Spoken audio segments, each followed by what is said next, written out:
হাতে পুঁজি কম বা ছোটোখাটো ব্যবসা শুরু করতে চান, এই ধরনের ব্যক্তির বা ব্যবসাদারের সংখ্যা কম না।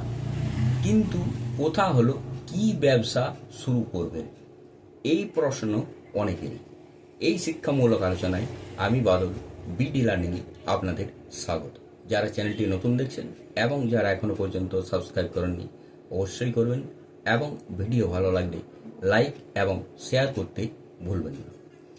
হাতে পুঁজি কম থাকলেও বা অল্প পুঁজি দিয়েও শুরু করা যেতে পারে এমন দুটি ব্যবসার আলোচনা করা যাক। এক, স্টেশনারি শপ। স্টেশনারি বলতে স্কুল, কলেজ, অফিস স্টেশনারি, যেমন খাতা, কলম, পেন্সিল, ফাইল ইত্যাদি ইত্যাদি দোকান, যার চাহিদা সবসময়ই থেকে থাকে। আর মজার ব্যাপার হলো এখনও সেইভাবে এইসব গুডসের প্রতি মানুষের অনলাইন শপিংয়ের প্রভাব বিস্তার করতে পারেনি। লাগবে শুধু একটা ছোট্ট থেকে মাঝারি দোকানঘর, যার ব্যবসাস্থল যেন স্কুল, কলেজ বা অফিস বা জনবহুল বাজারের মধ্যে হলে ভালো হয়। এছাড়াও গ্রামে বা জনবহুল পাড়াতেও এই ব্যবসা শুরু করা যেতে পারে। দোকানঘর নিজস্ব না হলেও ভাড়া নেওয়া যেতে পারে, কিন্তু অবশ্যই ভাড়ার অঙ্কটা খেয়াল রাখা দরকার।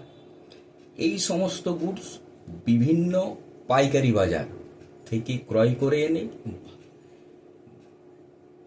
ভালো এবং রিজনেবল দামে বিক্রি করা যেতে পারে। লাভের অঙ্কটা বেশ ভালো জায়গায়।